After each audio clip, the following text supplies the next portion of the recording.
Bonsoir, nous sommes avec Vivien de Mozilla. Bonsoir Vivien. Bonsoir. Tu travailles particulièrement sur la version mobile de Firefox. Voilà, en fait, on voudrait qu'il y ait une version mobile de Firefox pour les téléphones portables. Donc particulièrement aujourd'hui, on cible Nokia, qui est notre première release qu'on va sortir d'ici la fin de l'année. Donc l'idée, c'est qu'il y a plus de téléphones portables que d'ordinateurs aujourd'hui dans le monde. Donc il faut absolument qu'on soit sur ce marché pour valoriser Firefox, pour que tout le monde puisse utiliser une technologie libre et que tout le monde ait une expérience du web qui soit celle qu'ils ont sur Firefox.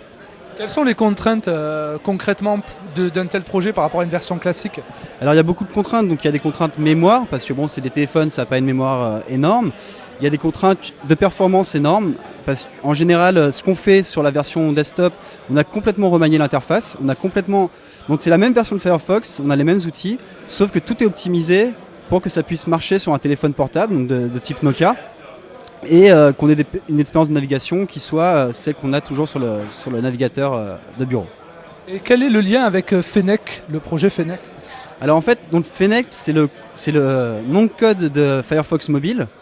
Donc actuellement, là, on travaille sur Fennec, c'est ce qu'on dit. C'est la version 1.0, en fait, ça sera Fennec, mais ça sera réalisé sous le nom, en fait, ça sera sorti sous le nom de Firefox Mobile, enfin Firefox.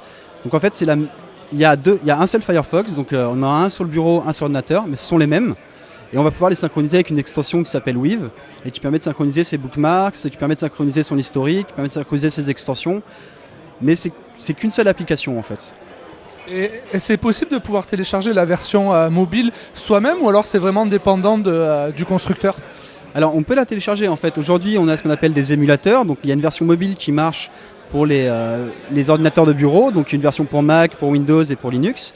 Donc c'est possible déjà de les tester. On a aussi des versions alpha pour Windows Mobile, donc on va sortir bientôt sur d'autres plateformes. Il nous reste encore justement des choses à corriger, notamment ce que je disais, des histoires de performance. Mais on peut essayer de l'installer sur d'autres téléphones, effectivement, s'ils sont compatibles. Donc on va viser Symbian bientôt. Et un jour viendra Android, mais c'est pas encore fait. Et quel est votre challenge aujourd'hui concrètement? Le challenge il est assez simple, on a une release, on sort à la fin de l'année. Donc d'ici décembre, donc il nous reste 2 mois. Donc le challenge est assez simple, il faut qu'on sorte une version fonctionnelle, corriger le maximum de bugs, avoir un maximum de retours utilisateurs parce que donc on a développé pour l'instant en groupe un peu fermé et on a besoin de retours notamment des développeurs d'extensions parce qu'il y a aussi des extensions sur ce navigateur et faut qu'on puisse tester est-ce que ça marche pour eux, est-ce qu'on va pouvoir améliorer l'expérience du web avec des extensions de construire les auteurs. Donc c'est vraiment une histoire de nous, ça va être un peu un sprint pour corriger tout ça. Pour livrer quelque chose qui est vraiment fonctionnel et aussi avoir en même temps le maximum de retours d'utilisateurs. On fait des jours de tests, on appelle des test days, pour que les utilisateurs puissent nous faire du retour, justement, est-ce qu'ils trouvent un bug, est-ce qu'ils trouvent une feature qui manque, quelque chose comme ça. Et à ce moment-là, on essaie d'être aussi réactif que possible. Vu comme je dis encore, il ne reste que 2 mois. Donc on fait tout ce qu'on peut et donc c'est un gros sprint pour arriver jusque-là. Bon courage et bonne chance. Je vous remercie et essayez-le, ça vaut le coup, même si c'est sur la version bureau, vous aurez une idée. Et si vous pouvez avoir un N900 qui ne sont pas encore en vente, ça déchire. Au revoir.